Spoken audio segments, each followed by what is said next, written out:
My name is Murtuza Kutianawalla. As some of you guys might know me as the Garib Bacha. Some of you guys might know me as Rohan Singh. Some of you guys may perhaps know me as Kukkar Nukkar or that dumb boy from that show, Best of Luck Nikki. I mean, acting has been a significant part of my career. And I've had the opportunity to interact with some amazing, amazing people, young kids. I mean, there has been obviously a lot of an interesting space in my life where acting suddenly became perhaps the most significant part. But a lot of people actually see acting as a very different understanding of it, because the people who act, they see it as an attention-seeking thing. There's a lot of fame involved with it. In my case, it was a little different. The people who were watching me, after 8 years when they grew up is when they actually started recognizing me. So I had a lot of young kids who were watching me back in the day. And interestingly, I mean, it was so much to learn because the affection that I received back in the day was absolutely pure. As opposed to, ये क्या चल रहा है ये? इसका height screen में और लंबा दिखता है यार. Well, in my case, it was just pure love for the character, and I couldn't be any happier for it. But that's not how it started. I mean, before I even became an actor, my story of becoming an actor actually goes way back to school. The interesting thing about school is, I was a complete pass-off. I mean, look at me. Can you figure out which one of them was me? No, right? Exactly. I was a complete pass-off. I had braces. I had really, really big spectacles which looked like binoculars. I was short. I had hair which mainly is the third from the left, so you'd be able to identify. But the interesting thing is that I was a little passive-aggressive in nature. Any of you guys passive-aggressive can raise your hands? Do you all know what passive-aggressive means? So when you're passive, you have a wall around you, and if you're aggressive, you're technically banging your own head against the same wall at most times. Do you know what that means? It means you're blocking your opportunities around you, but at the same time, you're battling it out with yourself, by yourself. So I was one of them. I was a passive-aggressive kid who didn't see the ability to talk to people, to be vulnerable, and open up to people about things. And I saw that as a very, very large problem. So all throughout school, there was a point of time when I did not have friends by the end of the 10th standard. And I kept wondering why, that I seem to be normal, everything seems to be fine around me. There's got to be a problem with me and not the people around me. So I said, I've got to change. And I decided to kind of change when I moved into college and I started interacting differently. I started being different. I started being more vulnerable, basically nicer. I mean, nicer to the third eye, which essentially is how people judge you, right? And that opened up a different way that people intercepted me, accepted me. There was this time when I started probably going for an audition, which was very unlikely. And I'm talking about auditions in college, not the ones that come on TV and stuff. I mean, it always starts with that, right? Even you guys, you might hear about some audition or some kind of opportunity and you're like, should I enroll my name or should I not? 90% of the times people say, I don't want to enroll, because there's that self-battle that you're dealing with. And the 10% of the people who land up just putting their name out there are the ones that manage to get somewhere in life. And interestingly, I said, let me just put down my name. I got a message almost a year after. And the message said, a VJ audition for Disney with a number. I said, wow, that's amazing.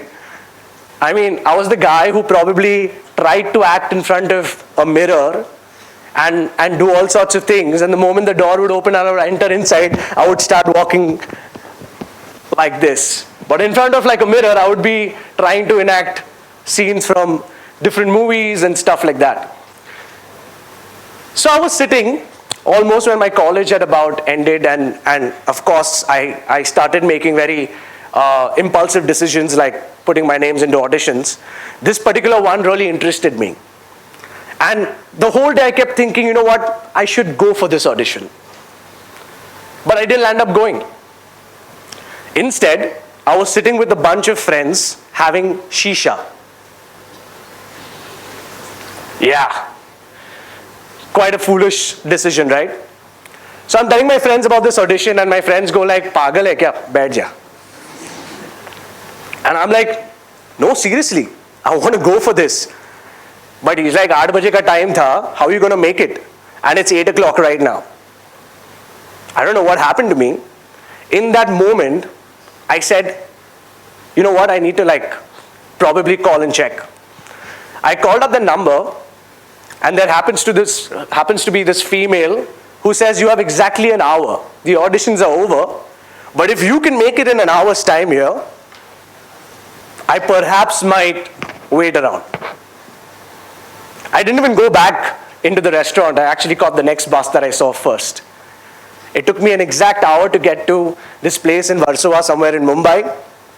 And there was this one camera guy along with this one female in an absolute closed up environment, waiting, and I could totally see the cameraman abusing me in his head. She came, gave me this massive sheet of paper, and she said, "Here you go. These are your lines." With a whole lot of Hindi written in it. Trust me, my English is bad, my Hindi is bad. I didn't know what I was going to do with that massive Hindi paper. It had all sorts of lines. "Ab aane wali hai Hannah Montana with so and so, Wizards of Waverly Place, abhi aane wala hai." And I was like, dude, I can't do this. I've got exactly like 5 minutes to read this up. I read it 3 times. And I said, there's no way in hell I'm going to remember this. So I put my sheet of paper and I said, I'm going to wing it. Exactly how I'm winging this TED talk. So I said, all right. Camera starts rolling, and I blurt out all the nonsense that you can possibly imagine. The camera guy is also scratching his head, wondering what is this guy doing and why did I wait for 1 hour just for this guy. The funny thing is that after every take, I would hit the ground, I would punch the wall, I would obviously use all kinds of languages I can't use here. And they kept rolling all of it. They captured all of it. And after 2 days, I actually got a call. And I asked them, why did you call me back? So she says that the guys actually liked what you did after you kept messing up your lines. So I was like, does that even make sense? They said apparently it reminds them of some funny guy. So I said, okay. I showed up for a lot of auditions, and guess what? Do you think I became the VJ finally?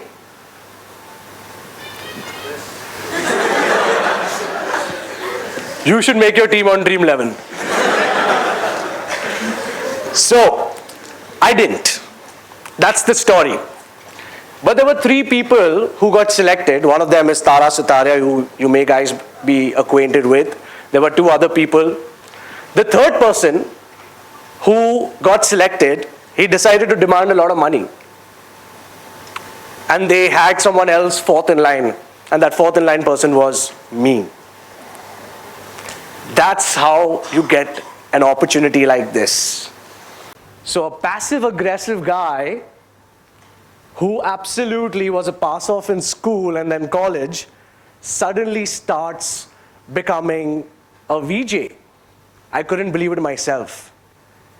And even when I got that opportunity, I just kept thinking that if it wasn't for me actually putting my number down into an audition or getting up from that shisha restaurant and making sure I go for that audition, this was never going to be handed over to me. And that's the kind of learning that I took from my life, that when an opportunity actually meets you midway, and it's inviting you, you never say no to it. You've got to meet in midway and find yourself indulging in any opportunities that you guys get until you keep battling yourself with yourself. It's more like banging yourself against the wall.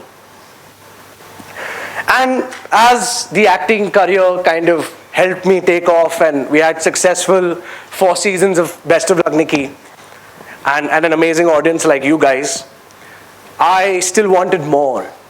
I felt like I was a part or a piece of the storytelling, but I wanted to become the storyteller myself.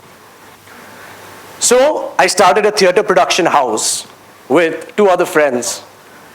Pretty much similar to like coming on stage, performing, there's a sound cue, there's someone putting the lights from the other side, but the process of putting an entire product or a package together and expressing a story was so deep and meaningful for me that it really caught my eye. Soon, I indulged and started working as a creative producer in a company which did kids content, and I learned a lot of animation there. And that intrigued my eye, because the thing about animation is that it has an endless possibility of imagination. Means you can actually tell a story without really holding yourself back. And in my head, I kept telling myself, like, this is unbelievable. I can make someone fly, I can make someone drown, I can have a fish talk, and people would still love it. I mean, cartoons really started becoming a part of my life. And sooner or later, I was working 18 hours a day. I would do theater in the day, I would act in shifts, and I would also land up working in the animation field. That is when I decided to create my own intellectual property, that is my own character, and give a world, an imaginary world around it, and that's how Bizzy Baby was formed. And that's how the love for storytelling kept persuading me to keep going at it, keep doing things which indulge me, and that's how the last 6 years have been an amazing, amazing part of my life. And I want to keep telling these stories through any kind of product or any kind of theater, or may it be on screen or off screen. Of course, having the possibility of acting again, I'm not saying completely no to it, but that could still persist if an opportunity really comes in my life. Like I said, never say no to opportunities.